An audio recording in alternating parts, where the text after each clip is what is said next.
Hello, everyone, and welcome to Canteen Cup. My name is Scott. Hope everybody's having a good day today.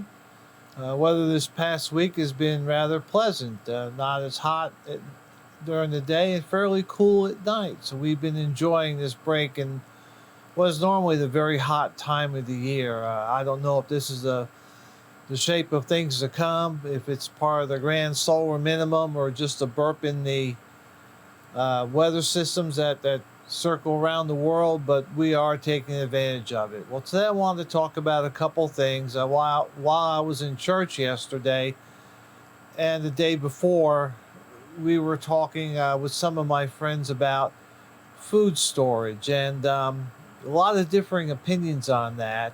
And I thought I would take some time and give you my thoughts on food storage. There's a lot of good information out there.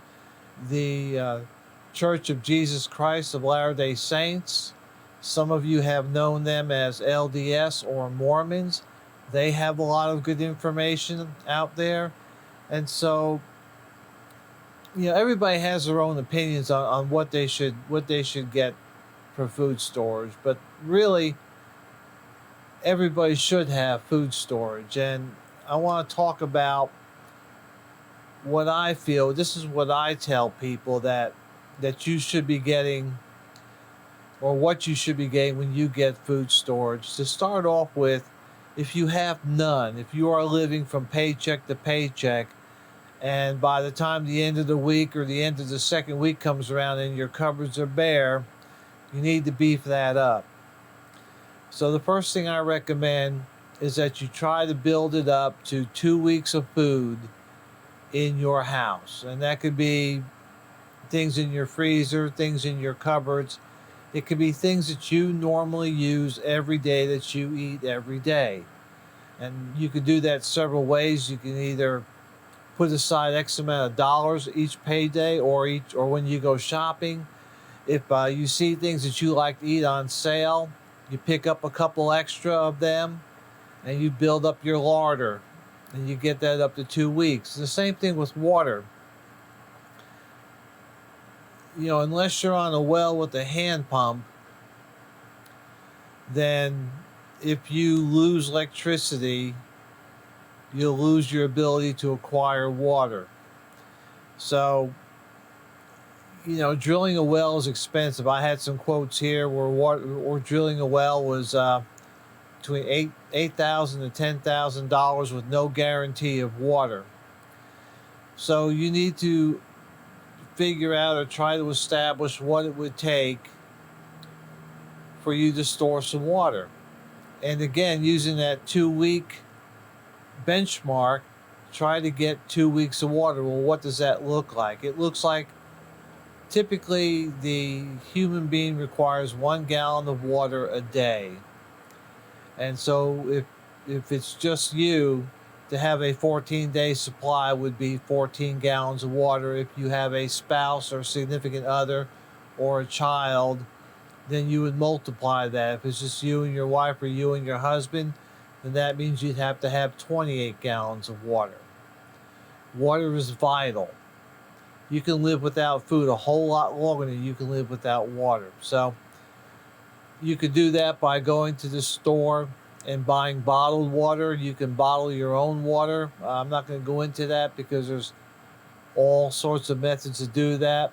I know I have some food grade barrels I have water in. I also have some totes, some food grade totes that I have water in. The water in the totes is not potable, but it can be used for flushing toilets. I can also run it through a filter and make it potable. So you have to have water.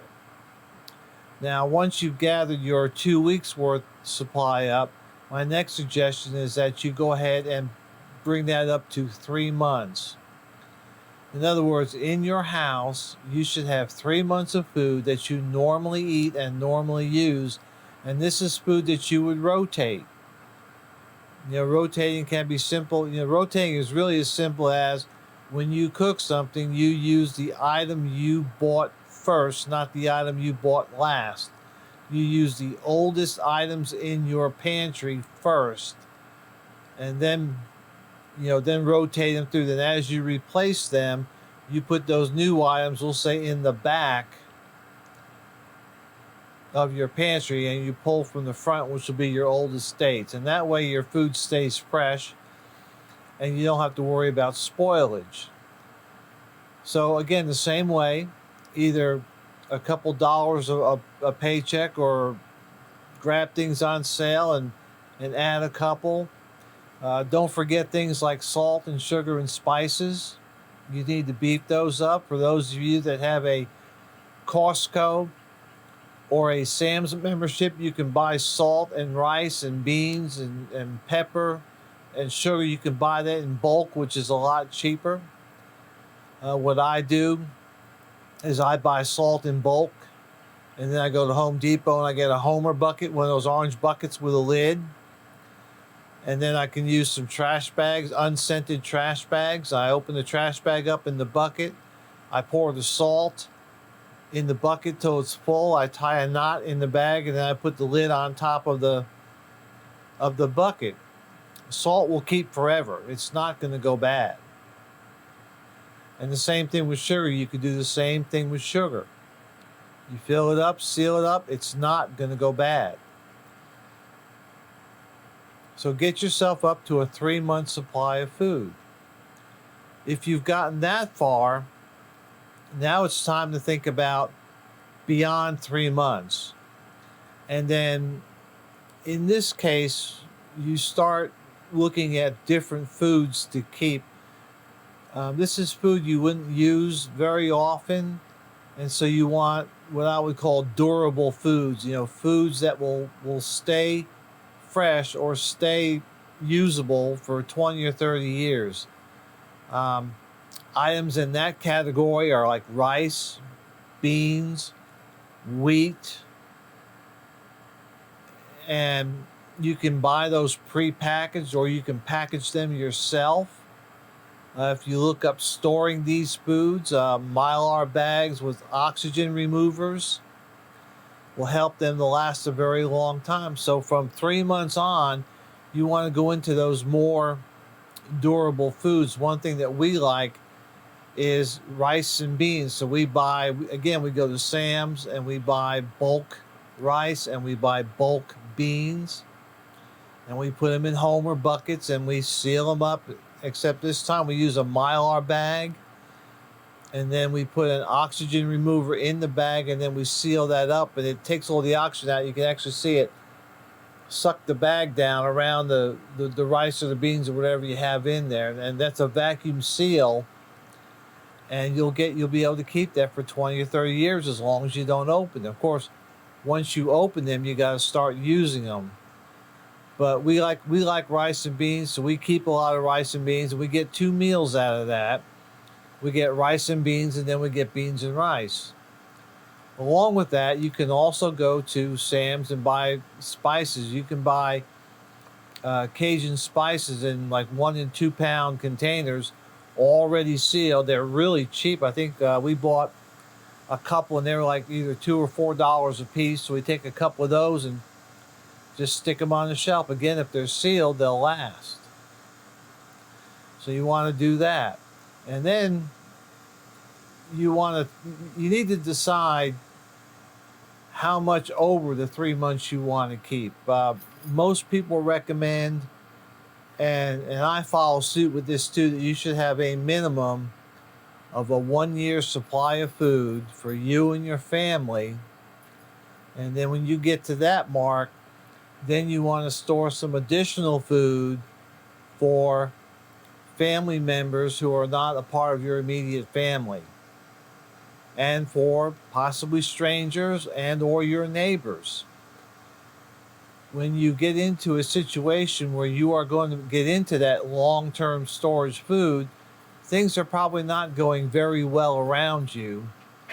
And so you need your community, you need your extended family, you need your neighbors to help you get along with what's going on out there. You need to be able to survive, and you need help. You need help with security. You need help with chores. You need help with getting things done.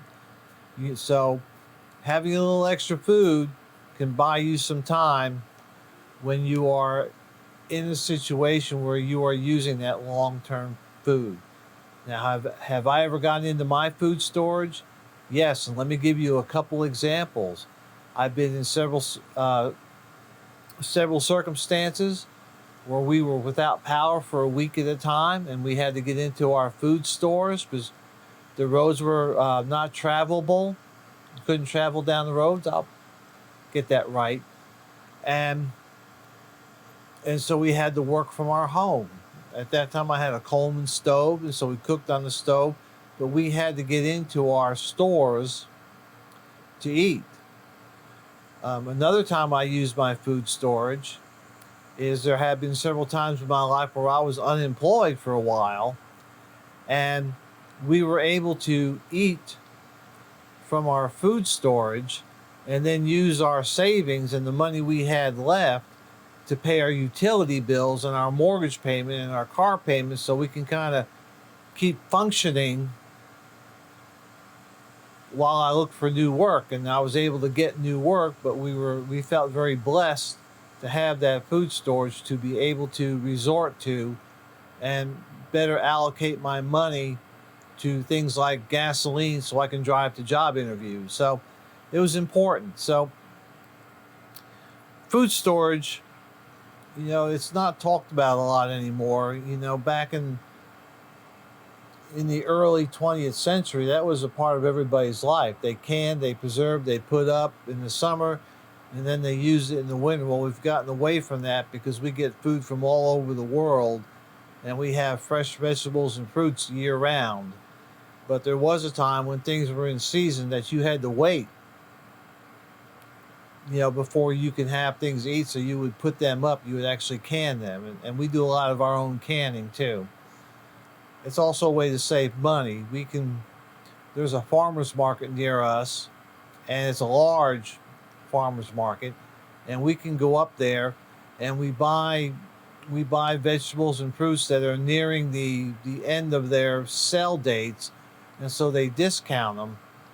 An example was last year we bought peaches, and we bought I think one time we paid like $9 for a 25-pound box. They were a little ripe, and so we had to process them right away, and we lost 10-15% due to spoilage, but the rest we canned, and we're still eating from that today. We still have some left, and so it saved a lot of money, but you got to put a little time into it. And canning's a whole nother thing, and probably not a good YouTube video, at least from my perspective, because it is a little bit detailed. So think about food storage and think about what you need to do to get yourself to help keep your family, your friends, your neighbors safe. Another thing I want to talk about is journaling. I keep a journal. I keep a written journal, and now I'm going back to where I'm keeping an electronic journal on my cell phone, because I always had my cell phone with me. And I found out that I can take my electronic journals and I can put them in a little book for about $15. And I figure if I do that once a year or so, I would still have my journals. But journaling is a good way to catalog your life a little bit, but also it's a good way to keep notes on things you've done, things that work, things that don't work, and then you go back and reference them. I'm back in my journals probably at least once or twice a week, looking back at things I've done, how I did certain things, why I did certain things, or even what the weather was back to a certain date. And so having that journal is important. I would suggest you keep a journal. Do you have to write in it every day? No, not necessarily. I mean, some days there's just nothing to write about, so don't. But if you have something that's going on in your life, something at least mildly significant, go ahead and write it down. I don't write in my journal every day. Sometimes it's every 5 to 10 days. But whenever something even mildly significant comes up, I make a note of it so I can go back and reference it. It really helps you that when you ask the same question 2 years later, you can go back and say, well, this is what I did the last time I thought about this, because you forget. So keep a journal, and it'll help you in the long run. Get your food storage. Get your water storage. It's important. It's important because if you have food, if you have water, then that's one less thing that somebody can exercise control over you with.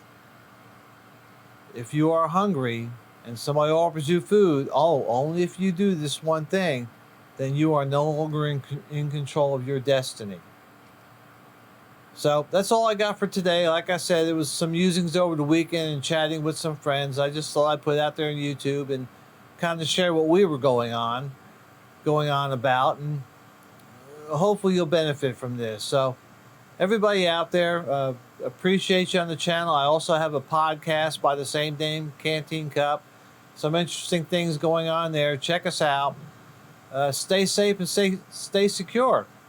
And we'll see you.